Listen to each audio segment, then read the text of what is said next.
So you read the title of the video. Yes, this is my spoiler review of Black Panther. So if you've not seen the movie, I don't know why you clicked on it, but yeah, let's get right to it. And getting right to it, yes, this movie exceeded expectations, in my opinion. There was so much hype coming in this movie. Reading all the reviews, I was like, yeah, a lot of times it doesn't really exceed the hype or anything.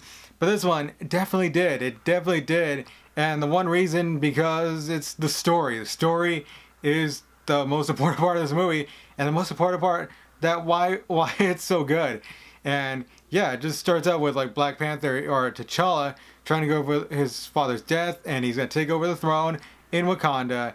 And yeah, I think that's beautiful how he takes the throne and all that. And I thought that was cool. And then like it like transitions into sort of like Killmonger's story, and how like Wakanda doesn't share their vibranium with everyone, their technology, everything they have, they don't share with everyone. And then yeah, Killmonger comes along, and yeah, he's like, we gotta share with everyone, but he doesn't really embrace the good side when he's doing that. He is really villainous. He comes in, and I remember he comes in and like the first thing he comes into Wakanda, he's like, yeah, that's a very nice throne. I want that throne. I want to share what we got with all like everyone else around the world that's oppressed. And yeah, he's really, really intense. And I mean, yeah, Michael B. Jordan was great as a villain, and I thought he brought a lot of motivation to the character for the villainous things he does in this movie. Which, yeah, he does a lot of villainous things, a lot of terrible things, but yeah, his motives, you could get a feel for that, because yeah, the real actual start of the movie is when they show his like father, which is played by Sterling K. Brown, and then you have T'Chaka coming in, and he's like he kills him by like protecting his friend who's actually Forrest Whitaker's character, which is like it's actually Forrest Whitaker's son that plays his like the younger version of him in there. But that's like that's an emotional scene, and it kind of transitions inward and outward throughout the movie, because you see the start of it, then you see the spaceship come by, and then Killmonger as a kid sees it go, and then we transition to later in the movie when they show that T'Chaka Killmonger's father. So there's a lot of motivation coming from like Killmonger, and there's actually parts of the movie where I thought like, oh yeah, I kind of agree with them. Maybe not the things he's doing, but yeah, he's kind of has a point, T'Challa. Yeah, then we go to that scene on the waterfalls where he just like just takes down T'Challa. Then he just tosses him over that waterfall. That's just like a crazy scene. I was like, I kind of wasn't really expecting that, but like it was predictable. That's like everything after that, because you know T'Challa's gonna come back. It's Black Panther. It's a movie. But going back to Killmonger, I think Killmonger for me is kind of the most interesting person in the movie, because yeah, you understand his motivations, and it's very emotional. It's like his background, seeing his father like die, well, seeing his father dead like that, and like blaming it over, and like yeah, he has a right to blame it on T'Challa and like Wakanda and stuff. It really takes no shit, really. And it was kind of like the second half of his movie was kind of where he has that emotional arc, because the first half was kind of like, yeah, this guy seems cool. He's playing him very, very real, but it's kind of like Andy Serkis, kind of like the villain in the first half of the movie. And Andy Serkis played him well, I thought. But I think Claw in the movie was a little bit cartoonish, especially when he's like singing in that like in that room where like what's his name, Everett Ross, played by Martin Freeman, is about to interview him or something like that. And that's just like, yeah, he's very cartoony. And then, but I didn't expect him to die later in the movie, because when they're about to board that plane, and then like, yeah, that was like, yeah, I didn't expect I didn't expect Claw to die in the movie. And it's like, yeah, Andy Serkis with his characters in these movies, they're always dying. He had Claw, he got Supreme Snug, and then Caesar at the end of the last Planet of the Apes movies. I mean, yeah, like Andy Serkis characters keep getting killed off. So that's that's crazy. I feel like this video is gonna be all about Killmonger, but yeah, he has that's kind of shows you where he's been preparing, because he was in like the army and stuff or something like that. I forget where he was, but yeah, he was preparing to take the throne his entire life. He showed it in that fight at Wakanda when he took down T'Challa. And then towards the end of the movie, when they're the big fight with all the warriors, I forgot the name, the Dora Milaje. I forgot the name of the women warriors, but I think it's like the Dora Milaje or something like that. I forgot, but yeah, I think I'm effing up on that. But that was an intense battle. You see the rhinos coming out. That was cool. Yeah, I think one of the criticisms I probably have the most about maybe the movie, maybe the only criticism, is the CGI in the movie. Because sometimes you kind of can tell when it's CGI. I mean, yeah, I can't really blame them because this is like they're making a fake country. This is not a real country. It's all like you have to have a lot of CGI in the movie, and especially at the end when Killmonger and T'Challa are having the fight inside the subway or the train thing, all that. That looks like there's a lot of CGI in that in that fight, but it was a good fight, and the action in the movie was pretty good, and it didn't go on as long as where it would bore you. It was like all the action was done well, and it had great timing. The one in the action in South Korea where he's right on top of the car and he got his sister, I'll talk about in a moment, and you see Nakia sliding in her seat. That's the only thing left of the car. That was actually kind of a funny moment, and the moments feel the funny moments in the movie feel natural, like when T'Challa is trying on his new armor. He kicks at the mannequin that is scissors set up. He goes flying backwards. Yeah, that's probably the most funniest moment in the movie, and it just feels natural. That's what I liked about it. It's just natural comedy. Getting back to the sister Shuri, she is another one of the most interesting characters in the movie because she is really smart in the movie. She's technically advanced. I really liked her. Played by Letitia Wright really well in the movie, and you could just feel that they had her and Boseman as T'Challa really did well, having a brother-sister relationship in that.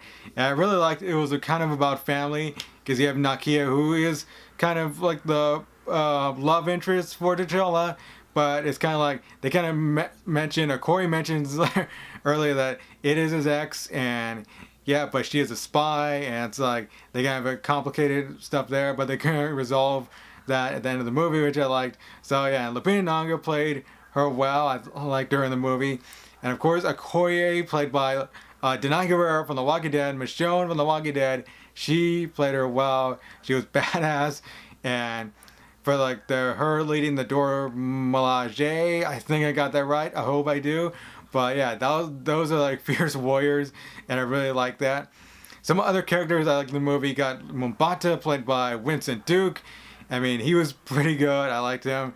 That was a really cool performance from him, and he's kind of funny in parts when he's when they bring T'Challa's body, they found him, and he's kind of laughing, and you're when he's talking to the mother, played by Angela Bassett, and Shuri and Nakia and Ross, he's T'Challa might be dead, but he knows he's not dead because he has him, and that was but he was funny in the movie. I liked him coming at the end in the battle scene then. I think M'Bata and T'Challa are probably going to have a really good relationship throughout the movies. I see maybe M'Bata maybe challenging to try to get that throne back, or get the throne, not back, he didn't even have the throne, but to challenge him again they did at the early part of the movie where they did fight. I thought that was a cool fight also.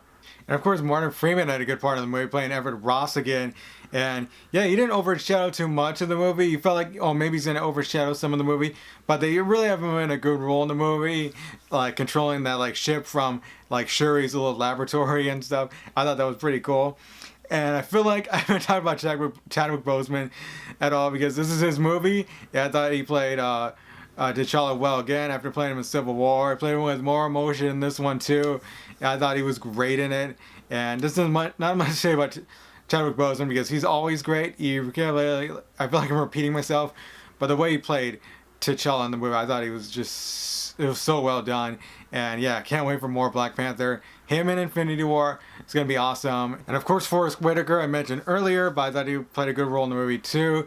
Not too much in the movie. And then, of course, when his character dies at the hands of Killmonger, you really feel for T'Challa. That's, of course, before he gets thrown over the waterfall, which is that was intense. You can really see Chadwick Boseman, his emotion in that scene. I thought it was really great. Then jumping to the end, of course, after the fight, when like T'Challa's taking Killmonger to that cliff to see the sunset, he's kind of like, he's talking to him, and you notice that Killmonger does not change in his motivations, like, because like T'Challa offers him, yeah, we can help you, we can like we can keep you alive, but he does not want to change, and instead takes out that spear, that knife, and yeah, he just dies, and it's like, damn, I wanted to see more of him in the future, but from what we got in here, I thought I was satisfied. It's just like, he's such an interesting character, you didn't want him to leave. And jumping into one of the after credit scenes, the one when they're in the United Nations, and T'Challa's like, yes, we're gonna share our technology, the vibranium, with the rest of the world. He didn't really actually say that, because he was kind of like, yeah, we got stuff to share, and there was some guy saying, what kind of stuff can Wakanda share? What kind of stuff can a country like that share? And like, yeah, T'Challa has a smirk. He's like, just wait. And it's like, yeah, I thought it was good. It's just a weird placement though, like in the mid credits, because I was like, yeah, you could have ended the movie like with that, with kind of like when Tony Stark revealed he's Iron Man. But that probably would have taken away from maybe the scene in Oakland where him and his sister Shuri are talking about the building where he's going to turn into Wakanda. I forgot what it was called, but it was the Wakanda something. I forgot. But it's just like a representation of Wakanda in Oakland, where that whole conversation between T'Chaka and Killmonger's father took place. And yeah, that was a really good send off from there. So yeah, that's about it. But there's one more thing, of course, the end credit scene, the very end of the credits, where we have Shuri and of course Bucky. He knew Bucky was gonna probably be in one of the after credit scenes, because she kind of referenced him early in the movie. And yeah, the scene wasn't much. It's just some saying words like Bucky saying thank you for what you've done and all that stuff. It's just getting you set for Infinity War, which yeah, you're gonna have Bucky with the Wakandans fighting, as you see in that trailer. So that's gonna be cool. But overall, this movie was great. There's a great story to it. I think Chadwick Boseman played, again, T'Challa well. Michael B. Jordan as Killmonger, one of the best villains in MCU. I almost want to say the best, but you have Loki. I might have to see Black Panther again if I really want to judge that. But he's definitely one of the best. Just a great villain. And of course, we won't see any more of him after this movie, because yeah, he does die. So yeah, but this movie was great. I think I'm probably gonna give it a 9.5 out of 10. It was just like definitely exceeded my expectations. So yeah, I think as far as MCU goes, I think this might be my third favorite movie. I still have to judge that, but for right now, it's my third favorite, behind The Winter Soldier and Civil War, which those two are kind of like shifting 1 and 2, like every other day or something like that. I really don't know which one is my favorite, but yeah, definitely one of my favorite MCU movies. I think it's a top 5 MCU movie for sure. So yeah, tell me what you thought. Did you like Black Panther? Did it exceed your expectations? Tell me down below in the comment section. What was your favorite moment of the movie? And what was your favorite character? And yeah, anything else, I don't know. So yeah, so you can check out my channel for more stuff later. And until next time, you good folks, I will see you folks later. I am out.